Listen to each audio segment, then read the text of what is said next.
Okay, अगला सवाल है नयन की तरफ से।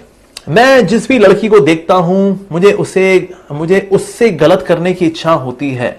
मेरा दिमाग खराब हो गया है, आप बचा लीजिए मुझे। वेल नयन, कहीं ना कहीं आपको अपने नयनों को ध्यान रखना पड़ेगा कि जहां आपके नयन पड़ जाते हैं वहां नयन आपके फंस जाते हैं। Well in such a case आपको ये जानना पड़ेगा इसका रूट कॉज क्या है। इसका रूट कॉज है in my consciousness in case there is more rajoguna. So फिर ऐसी लस्टी डिजायर्स आती हैं, then we tend to see somebody with lusty desires. So इसमें सोशल मीडिया का बहुत बड़ा हाथ रहता है। Reason being social media we get to see women as an object. तो इसलिए क्या है, वुमेन को बहुत ही ग्लैमराइज फॉर्म में दिखाया जाता है। तो इसलिए एक्चुअली जितने ज्यादा इंसल्ट वुमेन की मीडिया में है, स्पेशली थ्रू पोर्नोग्राफी, देखते हैं कि ना women is portrait just as an object to enjoy, which is such an insult of women. So ऐसा बार बार देखने से भी, इससे भी संस्कार जो है वो और गहरे होते हैं। सो अगर आप इन संस्कारों को ठीक करना चाहते हैं, well I would say that you should associate with more and more devotees, भगवान के भक्तों से मिले, और स्त्रियों से एक रिस्पेक्ट का डिस्टेंस रखें। यस, बहुत जरूरी। जितना मिलेंगे, घुलेंगे, मिलेंगे, फ्लर्टेशियस होने की आपकी इच्छा होगी, जहां फ्लर्टेशियस होना शुरू करेंगे तो मान लीजिए किसी ने आपको दाना डाल दिया तो गड़बड़ हो सकती है। तो इसलिए मैं तो रेकमेंड करूंगा that you should maintain physical distance of respect, not of hatred और सुपीरियरिटी कॉम्प्लेक्स और इंफीरियरिटी कॉम्प्लेक्स, ऑफ रिस्पेक्ट। वो करिए आप, और साथ ही स्पिरिचुअलिटी को बहुत ही अच्छे से प्रैक्टिस करिए। शास्त्रों को पढ़िए, स्क्रिप्चर्स पढ़िए। क्या होता है, हमारी ना इंटेलिजेंस बहुत शार्प होती है उससे। हमारी स्पिरिचुअल इंटेलिजेंस जितनी ज्यादा शार्प होगी उससे क्या होगा, फिर दुनिया को उसी नजर से देखेंगे, from the eyes of knowledge.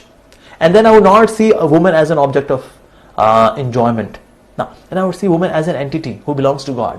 Okay, तो इसीलिए अपने इंटेलिजेंस को ट्रेन करिए बाय रीडिंग द स्क्रिप्चर्स, ताकि आप इन अट्रैक्शंस को जी सकें। You can educate your mind.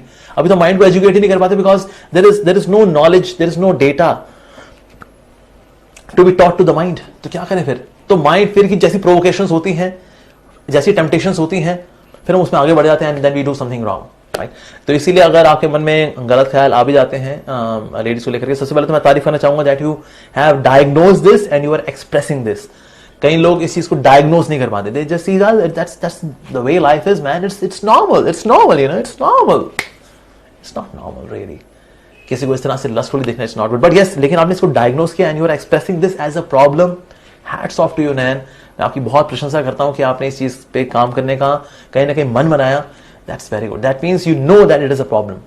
Those who are not seeing this as a problem, that is really a big time problem. So Nayan, I would request you that you focus more on spirituality, maintain a distance of respect. Gradually जैसे जैसे आपके नए नए संस्कार बनेंगे, spiritual संस्कार बनेंगे, भक्ति के संस्कार बनेंगे, फिर ये जो पुराने संस्कार हैं towards attraction towards the opposite gender, फिर वो ड्राई अप होने शुरू हो जाएंगे। Yes, so we conquer the bad sanskaras by creating new संस्कार।